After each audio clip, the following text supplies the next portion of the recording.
Não, não é correto. Eu sei que esse assunto, ele sempre traz divergências, né, entre os crentes. Bom, como qualquer outro assunto, né, trará divergências. Mas, por exemplo, na época da Reforma, Martinho Lutero não tinha problema algum em ver essa questão, né? Ou seja, ele não tinha a menor dificuldade em entender que é possível, sim, alguém namorar ou casar com uma pessoa que não seja cristã. Inclusive, ele argumentava que haviam judeus, turcos, ímpios, que eram muito mais crentes, muito mais piedosos que muitos que se diziam crentes naquele contexto, naquela época, né?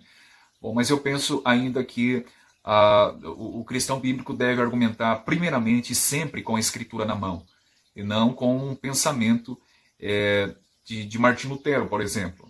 Muito mais essas questões quando os nossos heróis do passado não se debruçaram com afinco para labutar e entender melhor, né?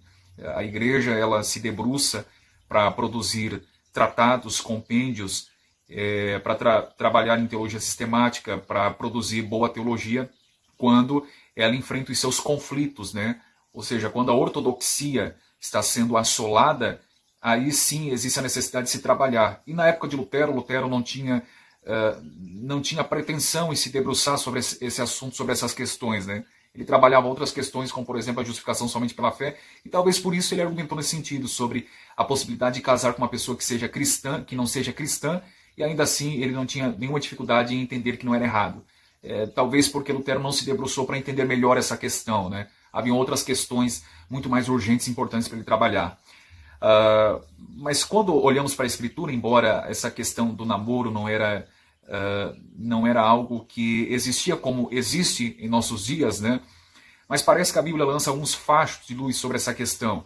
Por exemplo, dentro do conceito judaico, alguém que deveria de procurar uma mulher para se casar, né? Eles sempre procuravam em buscar uma moça que pertencesse à mesma fé, à mesma crença. Você lembra da história de Sansão lá em Juízes? Quando ele foi repreendido várias vezes pelos seus pais, dizendo: porventura não há mulheres aqui da nossa casa que professam a mesma fé que a nossa, para que você venha procurá-la. Ele tem que ir lá procurar entre os pagãos, entre os filisteus incircuncisos e tudo mais.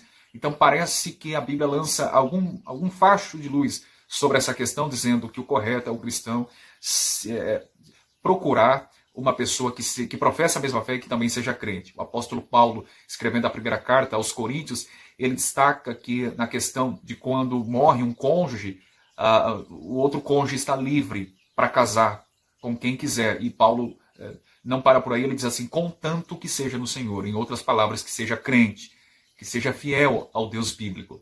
E eu penso que isso também, ao casar ou namorar, né? E a pretensão, obviamente, é de se casar. E alguém que pensa, digamos, em um namoro evangelístico, né? Eu vou namorar com aquele rapaz porque eu quero ganhá-lo para Jesus, né?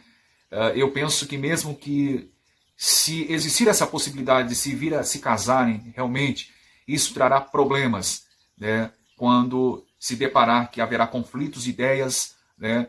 Por exemplo, um cristão que se casa com um espírita trará muitas divergências, muitos embates. E principalmente também, futuramente, na criação de filhos. Isso trará problemas, pois um vai decidir que a criança deverá aprender desse jeito, enquanto que o outro deverá dizer: não, é desse jeito que ele deve de aprender, né?